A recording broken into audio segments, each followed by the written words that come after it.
피타고라스는 인생에 있어서 가장 중요한 것은 인생을 어떻게 살아야 하느냐를 알려주는 것이 최고 중요한 일이라고 그 철학자는 그런 말을 했습니다. 그런데 그 질문을 제가 보고 생각해 본 것은 인생을 어떻게 살아야 하는지를 알려주는 것이 중요한데 과연 누가 인생을 어떻게 살아야 하는지를 제대로 알려줄 수 있겠냐, 이게 문제지요. 중요하기는 중요한데 인생을 제대로 살 수 있도록 어떻게 살아야 하는지를 제대로 알려줄 수 있는 분이 대체 누구냐. 그걸 볼 때 가장 단순한 깨달음은 이겁니다. 인생을 지으신, 인생을 존재케 하신 그분이 이렇게 살으라고 하는 것이 최고 제대로 답이 아니겠는가. 그분이 하나님이시고, 따라서 하나님께서 말씀하신 성경을 통해서 인생을 어떻게 사는지를 인도받고 사는 것이 가장 제대로 인도받고 사는 길이 된다. 그 중에서 특별히 전도서는 한 번밖에 없는 인생 여정을 어떻게 살아야 헛되지 않느냐 하는 쪽의 말씀이니 얼마나 우리에게 이 구절구절이 하나님께서 우리에게 들려주시고자 하시는 말씀으로 볼 때 이 구절구절이 얼마나 중요합니까? 오늘 또 전도서 9장 1절에서 10절까지를 통해서 산 개가 죽은 사자보다 낫다라고 하는 제목으로 말씀을 나누려고 하는데요. 한 번밖에 없는 인생 여정 헛되지 않게 잘 살려면 어떻게 사는 것일까요? 이 질문으로 이 오늘 본문에서 답을 내린다면 산 개가 죽은 사자보다 낫듯이 죽은 자보다는 낫게 살아야 인생을 헛되지 않게 잘 사는 거지. 그렇게 답을 내릴 수 있겠습니다. 헬라의 어떤 왕은 항상 시종 한 명을 이게 세워가지고 아침마다 냉수 한 그릇을 함께 올리면서 꼭 이 한마디를 외치도록 했다고 그래요. 폐하, 폐하는 반드시 죽을 몸인 것을 잊지 마옵소서. 그 말을 꼭 그게 그분의 사명이야. 냉수 물 한 그릇 올리면서 폐하, 폐하는 반드시 죽을 몸이라는 사실을 잊지 마십시오. 왜 그렇게 사람을 시종을 한 명 세워서까지 그 말을 하게 했을까요? 내가 반드시 죽는다는 사실을 언제나 염두하기 위해서 그런 거죠.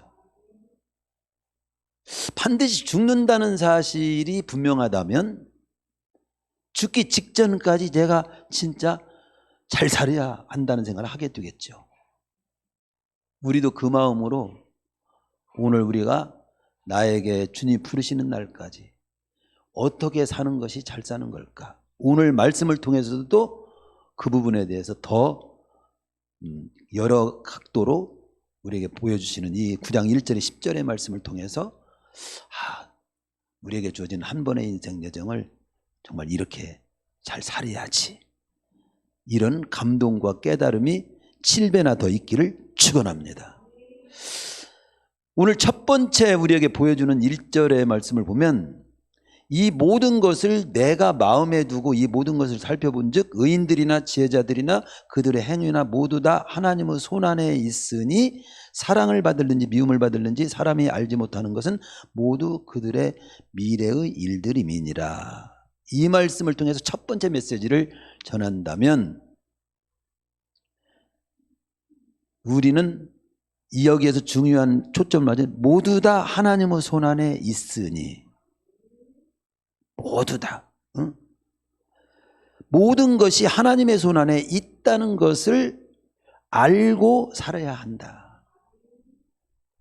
모든 것이 하나님의 손안에 있다는 것을 알고 살아야 헛되지 않게 살 수 있어. 죽은 자보다는 낫게 살 수 있어. 이렇게 지금 좀 논리적 그 문장을 소개를 해봅니다. 하나님의 창조 원리를 벗어날 수 없는 존재라는 거지요. 여러분은 우리는 하나님이 이렇게 창조로 우리를 어떻게 살도록 돼 있냐면 여러 가지 있지만 그냥 단순히 숨을 우리가 허파로 숨을 쉬지요. 허파로 숨 쉬며 살도록 돼 있어요. 그게 하나님의 손 안에 있다는 뜻이에요. 허파 없이 한번 살아볼까? 있을 수 없어요. 우리는 하나님이 창조한 그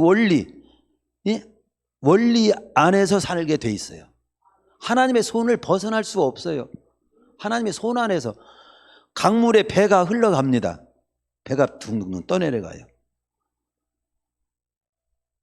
즉 강물은 손이 없지만 배는 강물 손 안에 있어요. 아무리 배가 뭐 잘난 배, 똑똑한 배, 큰 배, 뭐 작은 배, 별, 뭐 힘 있는 배 있을 수 있을지 몰라도 강물을 벗어나지는 못해요. 강물 손 안에 있는 거죠. 강물 안에 있는 거죠. 인간은 아무리 날고 뛰고 뭐 잘난 체 해도 하나님의 손 안에 있다는 사실, 이 하나님의 손 안에 있다는 사실을 망각할 때 잘못 살 수가 있어요. 바로 그것을 상기시켜 주는 거죠. 쉬운 성경에서는 이 말씀을 내가 이 모든 것을 마음으로 생각하여 탐구해 본 결과 의인이나 지혜로운 사람이나 그들이 하는 일은 모두 하나님의 손 안에 있다는 걸 알았다. 그러나 아무도 자기를 기다리는 것이 사랑일지 미움일지 알지 못한다. 이 모든 것이라는 것은 해 아래서 행하지는 모든 일들, 이 세상에서 해 아래라고 하는 전도서의 표현은 이 세상에서 행해지는 모든 일들을 의미합니다. 이 전도서 기자, 특별히 솔로몬은 모든 것을 마음에 두고 이 모든 것을 살펴봤다는 거예요. 세상사 일들에 대해서 꼼꼼히 살펴보고 관찰하고 살피면서 세상의 이치를 깨닫고자 애썼다. 즉 어떻게 살아야 잘 사는 것인지. 그래서 그 중에 알게 된 사실이 있는데 의로운 사람이나 지혜로운 사람들이나 다 그들의 삶이 다 하나님의 손 안에 있다는 사실은 공통점이다. 하나님의 손 안에라고 하는 말을 베야드 엘로힘이라고 하는 히브리어로 써 있는데 하나님, 이 세 번역에서는 하나님이 조종하신다라고 번역을 했는데요. 사실은 조종 정도가 아니에요. 하나님이 좀 조종하는 정도가 아니고 하나님 자신, 하나님 바로 그분이 통치자이시고 모든 걸 통째로 다 책임지시는 그런 분이고 그런 통치자요 책임지시는 그분 안에 우리 인간이 존재하고 있는 거예요. 세상 만사가 다 하나님의 손 안에 있다는 것을 참 깨달았고 그 사실을 믿게 됐다. 하나님의 손이라고 할 때는 손은 성경에서 보호나 붙드심이나 책임지신다는 것을 의미하는 단어로 손이 있어야 됩니다. 하나님의 손 안에 있다. 전능하신 하나님의 섭리나 세상을 다 감독하시고 감찰하시는 하나님의 능력 안에 인간은 존재한다.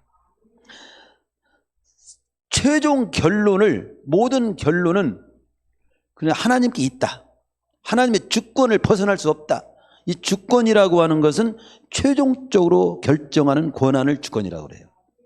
모든 최종적으로 결정할 권한이 최종 결론은 하나님이 내리게 돼 있어요. 누구의 간섭을 받지 않고 최고의 권위를 가지고 계신 분이 하나님이세요. 하나님의 그 주권을 인간은 벗어날 수 없다. 최종 결론은 하나님께 있다. 아무리 날고 뛰어도 그 하나님의 그 주권을 벗어날 수가 없다. 모든 결론이 주님의 손 안에 있다는 건데요.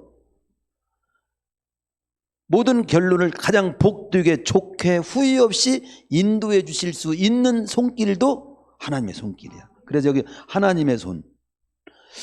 그렇다면 우리는 누구의 손길을 바라보고 또 갈망하며 의지하며 살아야 할까요?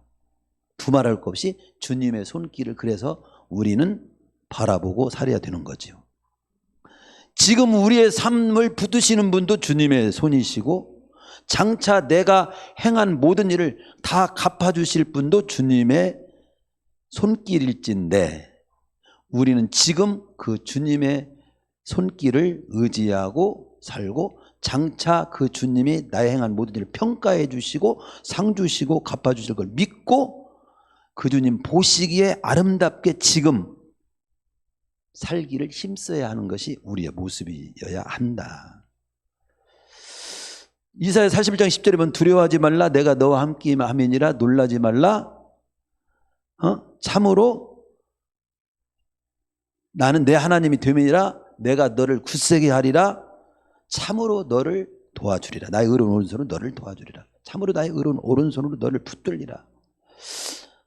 이 주님의 손길을 확신하고 믿고 바라보고 사는 것 그것이 이 땅에서 염두해야 될 중요한 내용이다. 두 번째로 보면요 여기 보면 2절부터 시작해서 3절까지 두 절은 모든 사람에 임하는 그 모든 것이 일반이다 이런 말이죠. 모든 여기 모든 사람에게 임하는 그 모든 것이 일반이라 의인과 악인 선한 자와 깨끗한 자와 깨끗하지 아니한 자 제사를 드리는 자와 제사를 드리지 아니하는 자에게 일어난 일들이 모두 일반이니 선인과 죄인 맹세하는 자와 맹세하기를 무수하는 자가 일반이로다 하면서 모든 사람의 결국은 일반이라. 여기에서 모든 사람의 결국은 뭐예요? 3장 20절에서 이렇게 표현한 거 언급한 것처럼 흙으로 돌아가게 되는 육체의 죽음. 결국 모든 사람의 죽음이라는 뜻. 모든 사람의 결국은 여기 3절 끝에 후에는 죽은 자들에게로 돌아가는 것이라. 즉 모든 사람에게 공통적으로 임하는 것이 죽음이다는 말을 지금 여기 해주고 있습니다. 한 번밖에 없는 인생 여정을 내가 어떻게 살아야 하느냐? 죽은 자보다는 낫게 살아. 산 개가 죽은 사자보다 낫다는 말 속에 이제 죽은 자보다 낫게 살아는 의미가 들어있단 말이죠. 근데 죽은 자보다 낫게 살으려면 바로 너는 언젠가는 이 죽음이 있다. 죽음의 때가 있음을 염두하고 살아야 낫게 살 수 있어. 이런 쪽의 이제 말씀이에요. 역설적이죠. 잘 살으려면 죽음을 생각하고 살아야 잘 살 수 있어. 자기는 안 죽을 듯이 막 이렇게 교만 떨고 무질서하게 사는데 그 진짜 잘못 사는 거라는 거지. 너 죽어. 너 오늘 죽으면 너 어떻게 할 거야? 너 지금 너 소유 다 가져가면 너 어떻게 할 거야? 정신 그때 차려서 그때 정신 나지만 때는 질 수도 있죠. 근데 평소에부터 정말 죽은 자보다는 낫게 살으려면 지금 평소에도 너는 죽을 때가 있음을 염두하고 아까 그 헬라의 어떤 왕처럼 패하는 반드시 죽을 몸임을 잊지 마십시오. 항상 내 자신에게 나도 언젠가 내 인생 끝날 날이 있다는 거. 그렇기 때문에 주일날도 이 주일을 내가 하나님 앞에 가장 귀한 모습으로 이 주일을 안 지키면 그 주일은 영원히 못 지키는 것이 되는 거예요. 그렇기 때문에 한 주 한 주 그때그때 살아야 할 삶을 잘 살게 되는 거예요. 모든 사람에게 똑같이 일반이라 의인, 악인, 산자, 죽은, 거기 선한 자와 깨끗한 자와 깨끗하지 아니한 자, 제사를 드리는 자, 드리지 않는 자, 그런 거 관계없이, 다 모두에게 일반, 모든 사람의 결국은 똑같다. 죽음. 흙으로 돌아가게 되는 육체의 죽는 순간을 맞이하는 것은 똑같다. 아주 냉정하게 말씀을 여기 해주고 있습니다. 따라서 그 죽음을 염두만 하면 되냐? 그 죽음을 염두하고 그 죽음을 준비해야 돼. 맞이할 준비를 해야 돼. 근데 죽음을 맞이한다고 하는 것은 굉장히 슬프게도 느낄 수 있고 두렵게도 느낄 수 있고, 그런데 그 죽음을 맞이할 때 행복하게 맞이할 수 있어야 돼. 성경 전체로 보면 행복하게 죽음을 맞이할 수 있어요. 그럼 누가 죽음을 행복하게 맞이할 수 있는 사람이 있냐 이거지. 누가?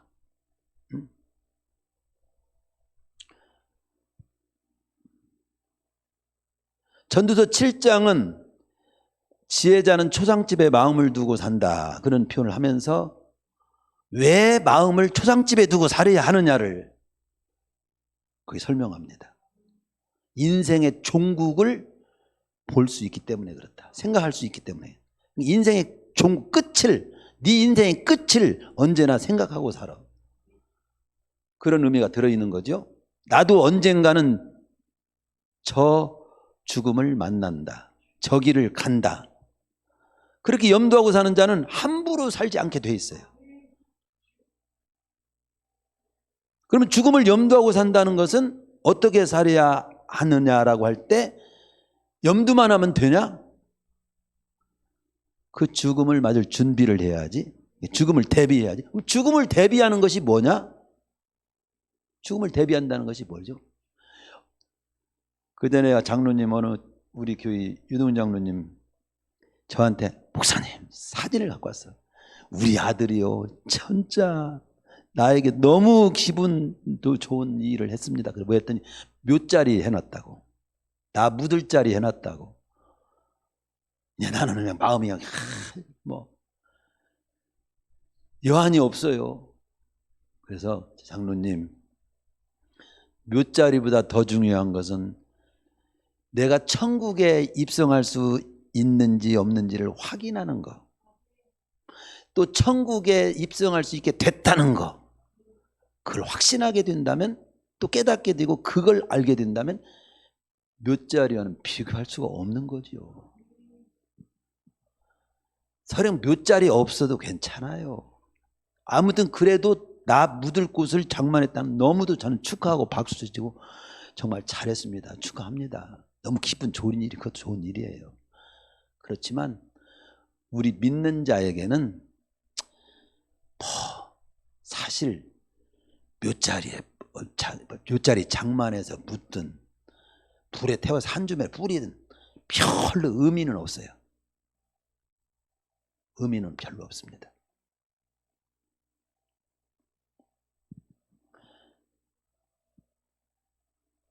그러면 죽음을 대비한다라고 할 때 죽음을 행복하게 맞이할 수 있는 상태가 되는 것이 죽음을 대비하는 굉장히 중요한 모습인데, 저는 딱 잘라서 두 마디로 좀 표현한다면 구원받은 자답게 사는 사람은 죽음을 행복하게 맞이할 수 있어요. 언제 죽음이 와도 행복하게 맞이할 수 있어요. 성경에 보세요. 누가복음 12장 16절 이하에 보면 어리석은 농부 이야기가 나옵니다. 거기 보면 세상 눈으로 보면 그는 성실하고 부지런하고 똑똑하고 자수성가해가지고 창고를 막 늘리지 않으면 쌓을 곳이 부족할 만큼, 그래서 창고도 막 늘려. 한마디로 똑똑하고 성실하고 자수성가한 사람이지요. 그런데 성경에서는 어리석은 사람이라고 거기 표현하고 있거든요. 왜 그럴까요? 어리석은 사람을 이스라엘 그 문화에서는 바보입니다. 바보라고 하는 거예요. 바보. 이상하네. 우리는 그렇게 성공 못해서 한인데. 그렇죠? 창고 더 늘리고 쌓을 거에 부족하면 내 평생 쌓을 거 다 준비해놨어. 이게 성공인데, 이게 다 바라는 로망인데, 그런 사람을 바보라고 성경은 얘기하고 있어요. 어떤 말 때문에 바보라고 하냐면, 이 땅의 육신을 위해서는 그렇게 다 준비하고 해놨는데 하나님을 위해서는 부유하지 못한 자라고 표현하는데, 즉 죽음 너머에 대해서는 대비하지 못한 자이기 때문에 그것은 똑똑한 것 같지만 어리석은 자다라고 성경은 누가복음 12장 16절 이하에서는 말씀합니다. 성경이 가르쳐 준다는 것은 하나님이 우리에게 가르쳐 주는 거예요. 인생은 하나님이 가르쳐 주는 대로 믿고 깨닫고 살아야 잘 사는 거라고 아까 서두에 말씀했잖아요. 사람이 이렇게 준비하고 사는 것이 잘 사는 거라고 하는 것은 사람이 하는 말이고 그것은 영원한 진리가 못 돼요. 근데 하나님께서는 이 땅도 노후도 대비해야 되지만 영원을 대비해야 돼. 성공했고 부자 되었고 노후 준비 잘했는데 왜 하나님은 바보라고 말하느냐 할 때 그에게는 하나님이 없었고 영혼을 위한 대비가 없었고 자신에게 주어진 것을 하나님이 기뻐하시는 목적에 맞게 사용하는 것은 하나도 없는 무의미한 존재로 보기 때문에 어리석은 자로 성경은 보고 있는 겁니다. 누가복음 16장 19절 이하에서도 부자와 나사로 비유가 나오지요. 그 비유도 하나님께서 우리에게 들려주는 얘기 아닙니까? 주님께서 직접적으로 들려주신 얘기죠. 이 땅에서 그렇게 부자로 떵떵거리며 살았는데 거기서 보여주는 이 땅에 떵떵거리고 사는 봄삼도 보여주고 그 다음 죽고 난 후에 영혼이 그가 이제 살게 된 부분도 보여주거든요. 근데 한마디로 그 부자의 영혼은 불꽃 가운데 고통 가운데 즉 음부 더 나아가서 큰 터울로 지옥에 떨어졌다고 나오거든요.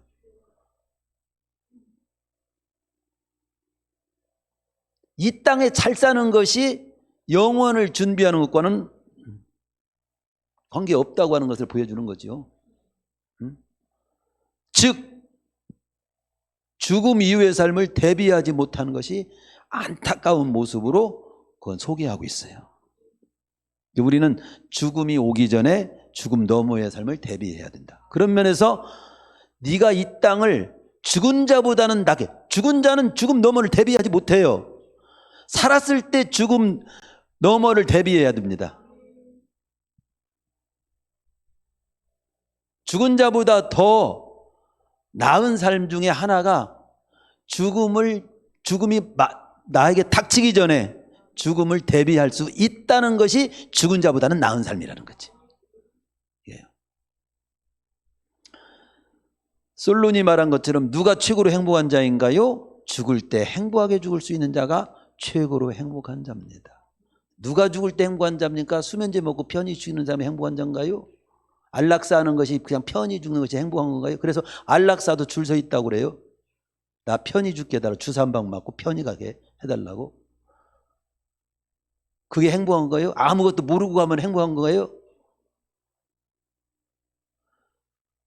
정말로 영원의 때가 있고 천국과 지옥도 있고 그렇다면 영원을 천국과 지옥, 천국을 대비하고 준비한 자지요.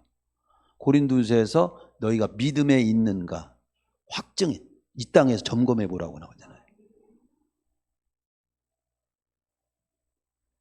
우리는 마음 놓고 살다가 마음 놓고 죽을 수 있는 삶을 준비하라는 말이 오늘 두 번째 내용 속에 들어있는 거죠. 그게 구원받고 구원받은 자에게 사는 것이라고 줄일 수 있어요. 세 번째, 여기 오늘 말씀에 이제 그 제목으로 삼은 것이 모든 산자들 중에 들어있는 자에겐 누구나 소망이 있으면 산개가 죽은 사자보다 낫기 때문이다. 그러니까 살아있다고 하는 것의 중요성을 정말 잊지 말아야 된다는 거예요. 아무리 사자가 대단해도 아무리 개가 형편없어도 대단한 죽은 사자보다 똥개가 살아있는 똥개가 낫다 이 말이에요. 살아있음의 중요성을 강조하는 표현이죠. 뭐니 해도요 살아있다고 하는 것은 최고로 이 세상에서 최고 중요한 일이에요. 살아있으면. 이 죽었다 살아있을 때만이 기회를 잡을 수 있어요. 죽었다고 하는 것은 뭐냐면요 이 땅에서 붙잡을 수 있는 기회는 다 놓쳤다 끝났다는 뜻이에요. 밥 한 술을 먹을 수 있는 기회도 절대 죽은 자는 가질 수 없어요. 여기 앉아서 예배 드릴 수 있는 기회도 절대 못 가져요. 여러분들이 다리가 절뚝 관절이 아파가지고 겨우 지금 이렇게 걸어오신 우리 권사님도 계시지만 살아있기 때문에 그래도 이렇게 그런 몸을 이끌고 나와서라도 예배를 드릴 수 있는 이 영광을 누리게 되는 거예요. 그런데 몸 성해가지고도 방에 뒹굴면서도 교회에 안 나오는 사람이 대체 뭐예요? 무지한 거지. 무지한 거지. 너무도 무지한 거지. 이 기회를 다 귀하게 살아야 할 삶들을 다 기회를 놓치는 거지. 죽은 자보다는 낫게 살아야지. 계시록의 사대교회를 향해서 거기 나오잖아요. 사대교회 첫 절에 그렇게 나와. 너희는 살았으나 죽은 자다. 목숨은 살아있는데 죽은 자나 다름없어. 죽은 자나 차이 있는 삶이 하나도 없어. 그렇게 살면 안 되지. 그걸 말하는 거죠. 근데 산자만이 할 수 있는 것이 뭐냐? 많은 것이, 산자만이 다 모든 것을 할 수 있는 것이 다 밥 먹는 것도 산자만이 할 수 있고, 숨 쉬는 것도 산자만이 할 수 있고, 놀러 다니는 것도 산자만이, 여러 가지 이제 뒤에 나오겠지만, 특별히 저는 산자만이 할 수 있는 거, 육체를 지니고 있을 때만이 회개하고 구원받을 수 있다. 근데 이 진리를 왜 천주교에서는 흐리게 만드는지 참 이해할 수 없습니다.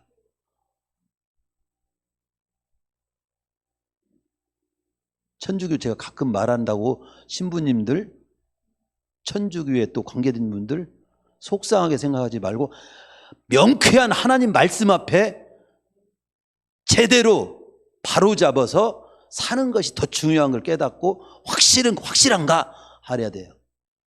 누가복음 16장에 부자의 영혼이 음부 교통 가운데 떨어졌습니다.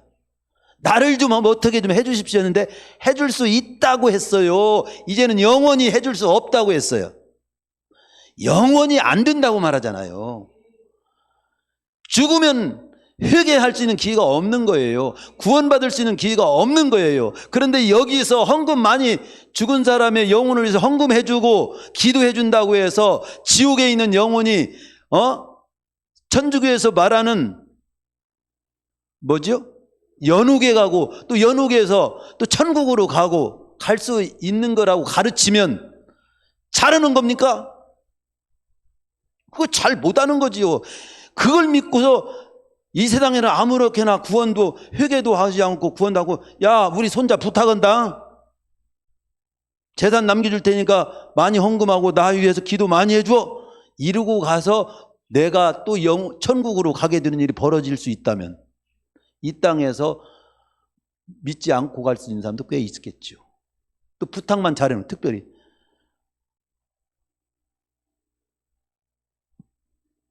그렇게 잘못 가게 만들 수 있는 아주 위험한 거죠.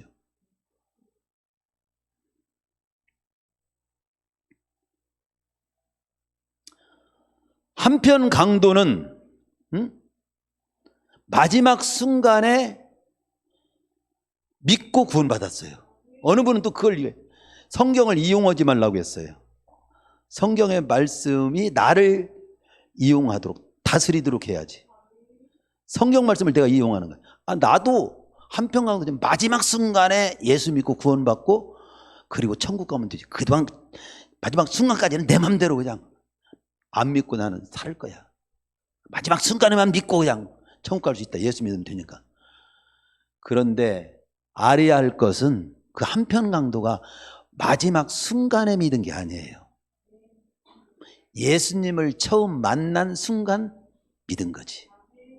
복음을 들었을 때, 권함을 받았을 때 믿어야지. 자기가 이미 복음을 들었고 믿으라고 하고 권했는데도 거절하는 것은 마지막이 아니에요. 그때 믿어야 되는 거죠. 그리고 마지막을 누가 알아요?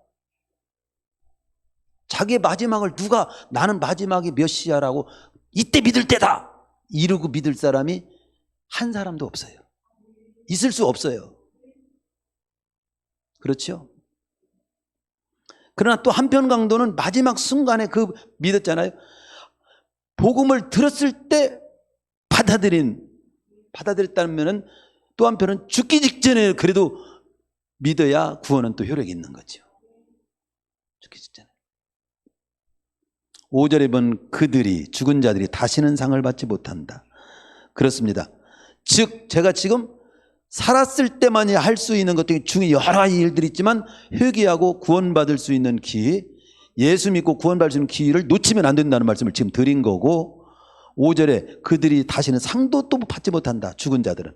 그러니까 살아있을 때만이 하늘의 상급을 쌓을 수도 있고 쌓을 수 있다, 그 말이잖아요. 상급은 이 땅의 삶으로 결정된다는 걸 잊지 말아야 돼요. 이 땅에서 상을 쌓을 수 있는 기회, 하늘의 보화를 쌓을 수 있는 기회는 이 땅에서 살아있을 때만이 가능해요. 6절에 보면 더 이상 사랑도 미움도 시기도 못한다. 미움도 사랑도 질투 시기도 죽으면 못해. 그렇다고 살았을 때 시기하고 미움도 많이 해야지 하지 말고 미움과 시기는 빼시고 사랑은 많이 하세요. 살았을 때 뜨겁게 사랑하고 용서하고 힘이 되어주는 삶을 많이 살 수 있어야 돼요. 안토니 캄볼리라고 하는 사회학자가 뒤늦게 예수님을 목회자가 돼가지고 그분이 이제 조사한 내용이 책에 나오는데 80이 넘은 할아버지 할머니에게 다시 한번 젊은 시절로 이렇게 갈 수 있다, 한 번 더 인생을 다시 살 수 있는 기회가 주어진다면 살고 싶은 삶을 우선순위로 한번 써보세요. 근데 별별 대답이 많이 나왔어. 근데 가장 많은 대답 3가지를 소개하면요, 첫째 그겁니다. 이런저런 이유로 핑계로 하고 싶은 일을 못하고 기회를 놓쳐버린 것이 너무도 많다는 거예요. 그래서 다시 뭔가 자기가 하고 싶은 일에 대해서 도전을 좀 하고 싶다. 그게 1순위고요. 2번째는 죽도록 사랑해보고 싶다. 그게 또 2번째고요. 3번째는 얘는 영원한 것에 투자를 못했는데 영원한 것에 투자를 많이 하고 싶다.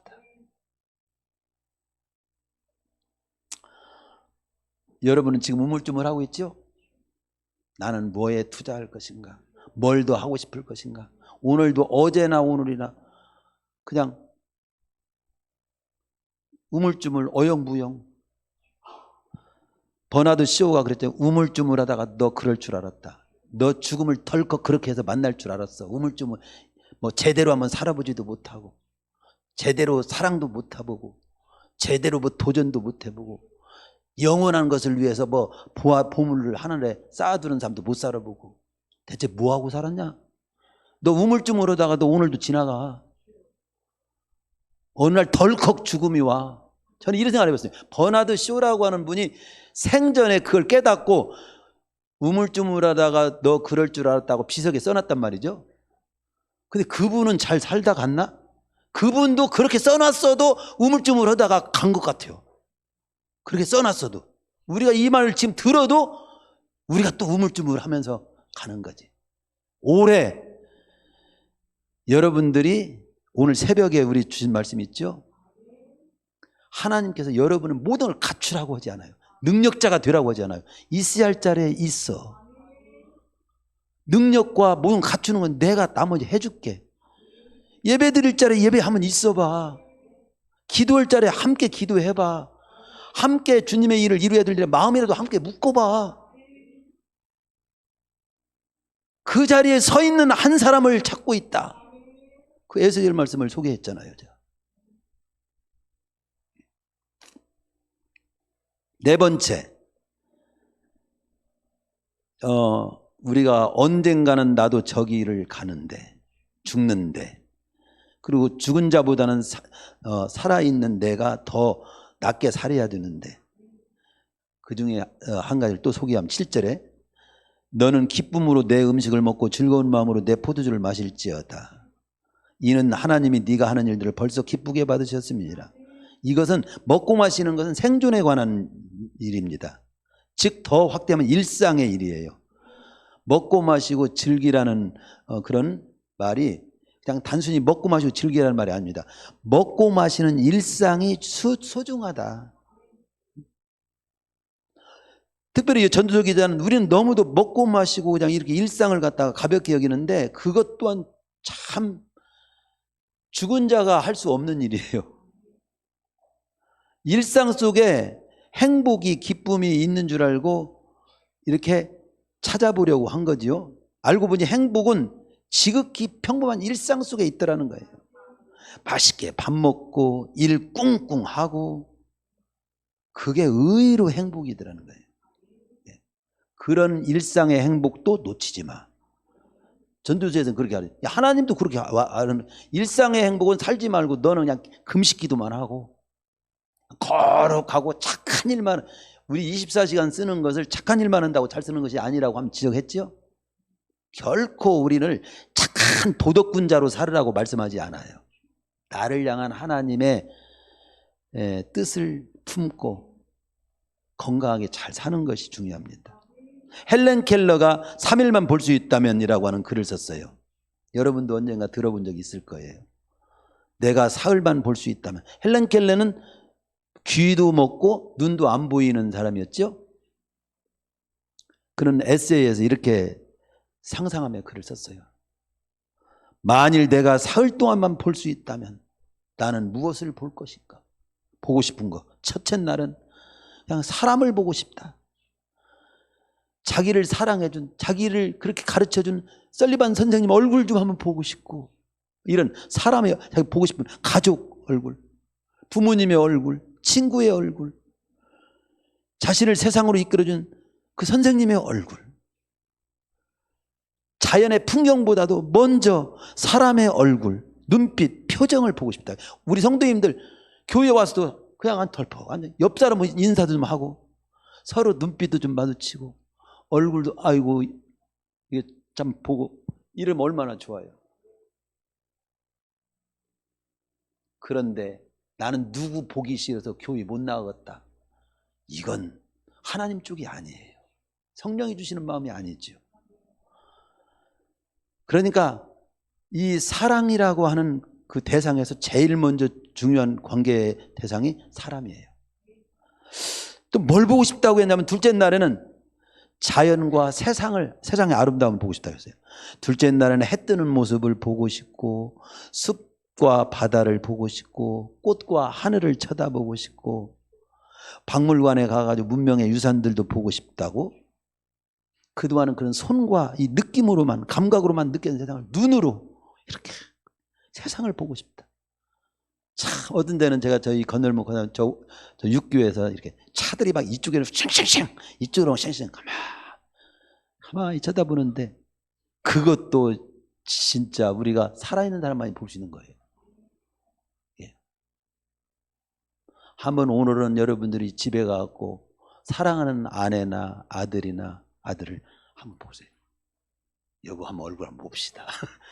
부부라도 얼굴 다 제대로 본 적이 없는 것 같아. 한번 보세요. 이것도 참 우리가 산자만이 할 수 있는 거예요.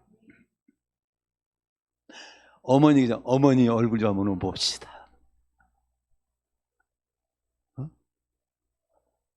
일상의 행복. 그리고 세 번째 날은 뭘 보고 싶어요? 평범한 일상.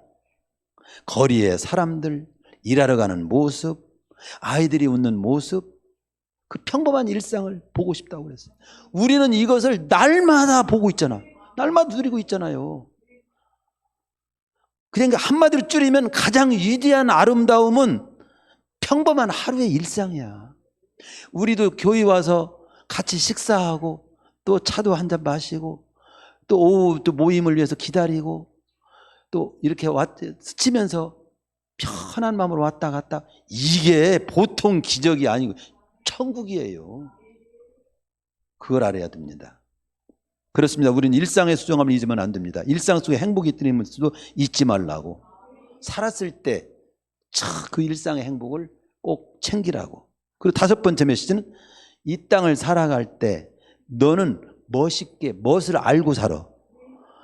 향기를 풍기는 인생이 돼. 향기 나는 인생이 되라는 겁니다. 내 의복을 항상 희귀하며 내 머리에 향기름을 그치지 아니하도록 할지니라. 이것을 한번 삶을 한마디로 말한다면 그겁니다. 너는 멋과 향기가 있는 삶을 살으라는 말씀이거든요. 멋을 나는 인생이 되라. 향기 나는 인생이 되라는 거예요. 삶을 멋있게 살라는 거예요. 보기 좋게 살라는 거예요. 똑같은 옷을 입어도 단정하게 입고, 똑같이 예배를 드려도 연락되게 드리고요. 헌신을 해도 감동되게 하고요. 돈을 써도 멋있게 쓰고요. 보기 좋게 쓰고요. 그렇다고 사치부리라는 말이 아니에요. 무엇을 해도 보기 좋게, 감동되게, 보기 되게 살아라 이거예요. 그게 멋있게 사는 거예요. 우리 성도님들은 멋있게 삽시다. 이게 하나님이 가르쳐 주신 거예요. 하나님이 알려주는 거, 사는 법을 알려주는 것이에요. 예? 창세기에 보면 하나님이 인간을 처음 창조할 때 뭐라고 말씀하냐면 보시기에 너무 좋다. 심히 좋았다고 나와요. 제가 복음송을 이게 이 찬양 잘 부르지는 못하지만 복음송에 그 가사가 생각나더라고요. 들었고 이제 또 한 번씩 불러봐요. 복음송 37번인데요. 아주 먼 옛날 하늘에서는 당신을 향한 계획이 있었죠. 2절 하나님께서 나를 바라보시고 좋았더라고. 너무 좋았어. 너무 좋아 너를 보니 말씀하셨네. 후렴이 더 감동적이에요. 이 세상 그 무엇보다도 귀하게 나의 손으로 창조하였노라. 귀하게 너를 창조했어. 내가 너로 인하여 기뻐하노라. 내가 너를 사랑하노라. 사랑해요, 축복해요. 당신의 마음에 우리의 사랑을 드려. 이 가사가 이렇게 좋은 줄 몰랐어요. 저 이런 소리를 우리 성도님들이 들었으면 좋겠어요. 이 믿음으로 사는 이 주 안에서 죽은 자보다 낫게 사는 삶 여러 가지 있지만 너는 먹는 것도 어쩌면 그렇게 이쁘게 먹냐? 그 소리 좀 들으세요. 먹을 때. 부모님들이 되게 그러죠. 너는 복 떨어지게 뭘 먹어도 그렇게 먹냐? 맛있게 복 있게 먹어야지. 이런 소리 하잖아요. 그런데 먹는 것도 어쩌면 그렇게 이쁘게 먹냐? 말하는 것도 어쩌면 그렇게 이쁘게 말하냐? 옷을 입어도 어쩌면 그렇게 이쁘고 단정하게 입지? 아들 둘이 있어요. 한 아들은 옷을 그냥 다 이쁘게 입고 다니는 거야. 한 아들은 그냥 다 이러고 다니는 거야. 그러면 어떻겠어요?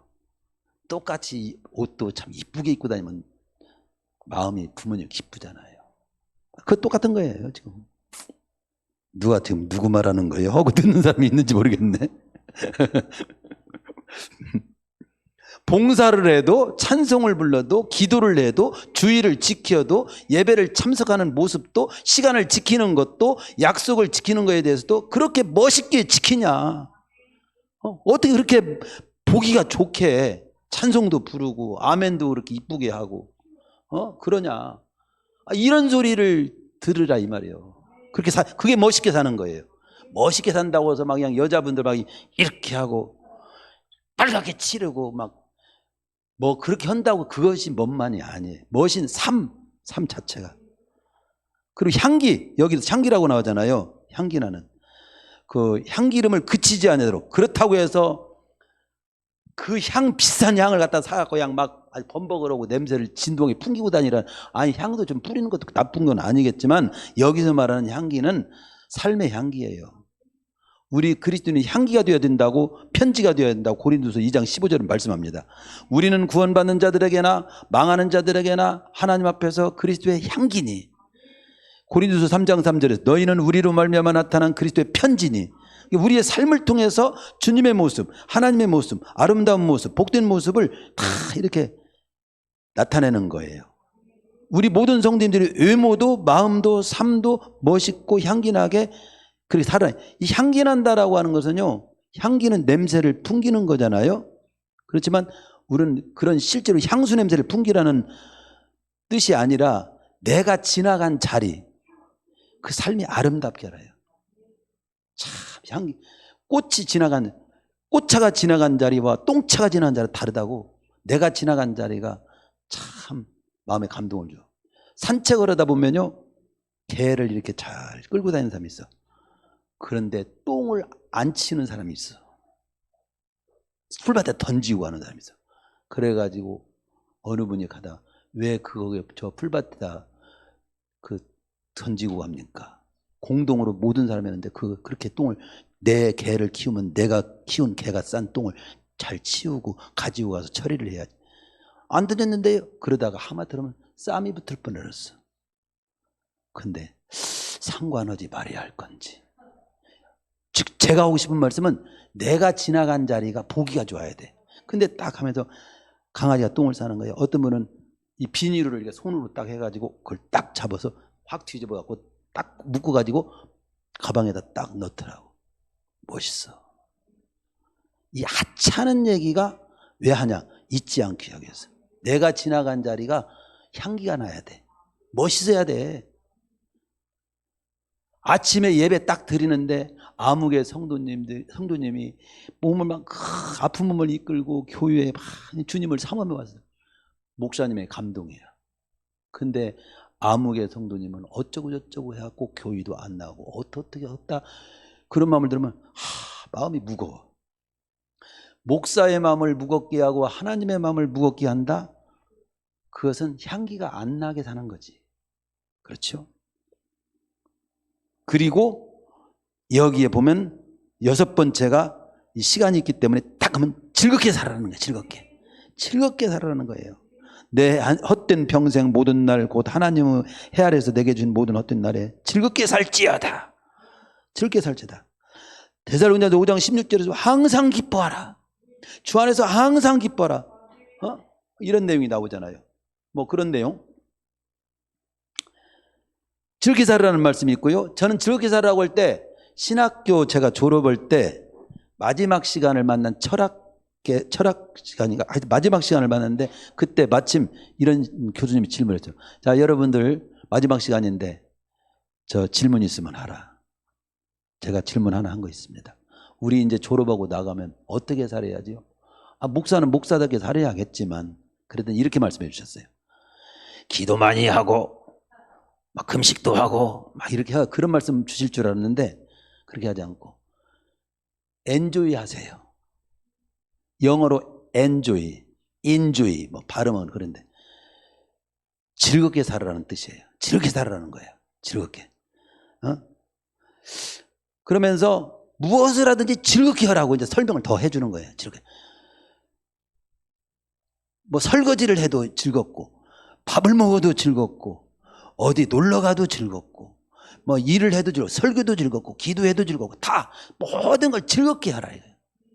안 즐거운 것이 없다는 거죠. 다 즐겁게 하라는 거예요.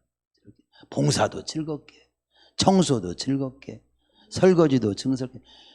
그 잘 안 되면 저는 요즘 이렇게 하면 저를 다스리기 위해서 걱정스러운 일, 굉장히 짐스러운 일 한번 해보자. 그 길을 해보자. 그걸 기쁘게 해보자. 그게 그러니까 나머지는 아무것도 걱정스럽지 않아요. 날씨가 추운데 설거지가 이렇게 쌓여 있어. 걱정스러워. 장갑 쥐고 한번 해보자. 의의로 기분이 상쾌해. 그러니까 즐겁게 살아라는 것이고요. 마지막 한 내용을 시간이 됐어도 마무리를 해봅시다. 10절입니다. 내 손이 이를 얻은 대로 힘을 다하여 할지어다. 네가 장차 들어갈 스울에는 일도 없고 계획도 없고 지식도 없고 지혜도 없다. 거기는 너 일하고 싶어도 못해. 살아있는 자만이 일할 수 있는 거야. 일도 무겁게 느끼지 마. 이런 말씀이거든요. 내가 일을 한다고 하는 것은요, 역으로 내가 살아있다는 의미입니다. 내가 살아있음을 증명하는, 내가 일도 하면서 살아. 나는 천국 가면 일도 없어. 이거 이스라엘 속담에 자식에게 일을 가르치지 않는 것은 도둑질을 가르치는 말도 있습니다. 바울은 일하기 싫거든 먹지도 말라고 경고했어요. 로맹 롤랑이라고 하는 사람은 한 말이 다시 생각나는데요. 그분은 이런 말을 했어요. 산다는 것은 행복하기 위해서가 아닙니다. 산다는 것은 나의 할 바를 다 하기 위해서, 내게 맡긴 일을 다 하기 위해서 사는 거라는 거예요. 근데 제가 그때 깨달은 것이 뭐냐면, 열심히 일은 행복하기 위해서 이박 열심히 일하지요. 그런데 일을 할 바를 다 하면 그 속에 행복이 있어요. 행복을 느껴요. 우리는 열심히 일하는 것도 그냥 진짜 나 살아있기 때문에 일하는 거야. 나 살아있기 때문에. 나 죽으면 일도 못해. 일 실컷 하고 가야지. 이러고 일어나면 얼마나 좋아요. 죽으면 일도 못해요. 이렇게. 말씀 마칠게요. 딱 한마디만 하겠습니다. 오늘 말씀은 살았으나 죽은 자처럼 살면 안 돼. 계시록 사대교회 3장 1절에 하신 말씀. 네가 살았다는 이름을 가졌으나 죽은 자로다. 이 소리는 듣지 마. 아무리 이 한마디 아무리 못 살아도 죽은 자보다는 낫게 살아. 오늘 말씀이 그겁니다. 잊지 마십시오.